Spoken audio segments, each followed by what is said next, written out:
కందిపప్పు పచ్చడి అంటే ఏంటా అనుకుంటున్నారా?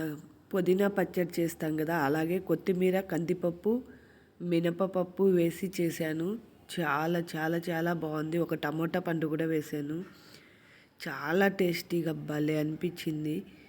ఒక బాండీ పెట్టుకొని అన్నీ డ్రై రోస్టే చేసుకున్నాను. కందిపప్పు, మినపప్పు, శనగపప్పు, జీలకర్ర, ధనియాలు, మన ఇంట్లో పప్పులు వేసుకోవచ్చు, ఏ పప్పు కావాలన్నా వేసుకొని వేయించి పక్కకు పెట్టుకొని, ఎండుమిర్చి కొంచెం ఆయిల్ వేసి ఎండుమిర్చి వేయించుకున్నాను.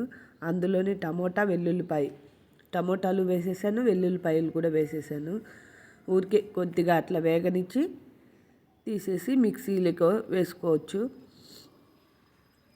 చాలా బాగుంటుంది, ట్రై చేయండి ఒకసారి. ఈ ఎండుమిర్చి ప్లేస్లో పచ్చిమిర్చి కూడా వేసుకోవచ్చు. నేను ఆకంతా క్లీన్గా నీట్గా కడిగేసి శుభ్రం చేసి పెట్టుకున్నాను. ఆ ఆకును ఇందులో వేసి ఇది కూడా కొద్దిసేపు మగ్గనిచ్చాను. ఆ పచ్చివాసన పోవాలి కదా, పచ్చివాసన పోయేదాకా వేయించాను.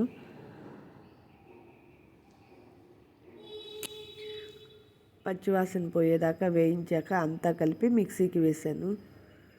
చాలా బాగా అనిపించింది. ఫస్ట్ పప్పులు వేసి కొద్దిసేపు అవ్వనిచ్చి ఆ తర్వాత ఎండుమిర్చి ఆకులు వేసుకోవాలి. ఎందుకంటే పప్పులు బాగా మెదగాలి కదా, అందుకోసం ఫస్ట్ పప్పులు మెదగాలి. ఆల్రెడీ చింతపండు నానబెట్టి ఉంచుకున్నాను. ఆ నానబెట్టి ఉంచుకున్న చింతపండు, ఆ నీళ్లు కూడా పప్పులు వేసేటప్పుడు ఫస్ట్ పప్పులు వేసి కొద్దిసేపు అయ్యాక అది వేసేసాను. చాలా బాగా అనిపించింది. తీసి పోపు వేసుకున్నాను. పచ్చి ఉల్లిపాయ వేసుకుంటే చాలా బాగుంటుంది. అది అన్నంలో తగులుతూ ఉంటే భలే భలే భలే టేస్ట్ అనిపిస్తుంది. ట్రై చేయండి, నిజంగా చాలా బాగుంది. నాకైతే చాలా చాలా నచ్చింది. ఇంట్లో అందరూ బాగా తిన్నారు. చపాతీకి కూడా చాలా బాగుండింది. మా అమ్మాయికి చపాతీకే చేసి పంపించాను. చాలా టేస్టీగా ఉన్నింది. నచ్చితే లైక్ చేయండి, కామెంట్ చేయండి, సబ్స్క్రైబ్ చేసుకోండి. తగినంత ఉప్పు వేసుకోవాలి.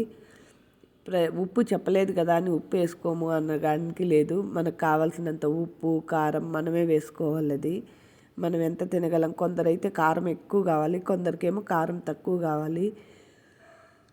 మేము కారం బాగానే తింటాము, ఎక్కువగానే తింటాము.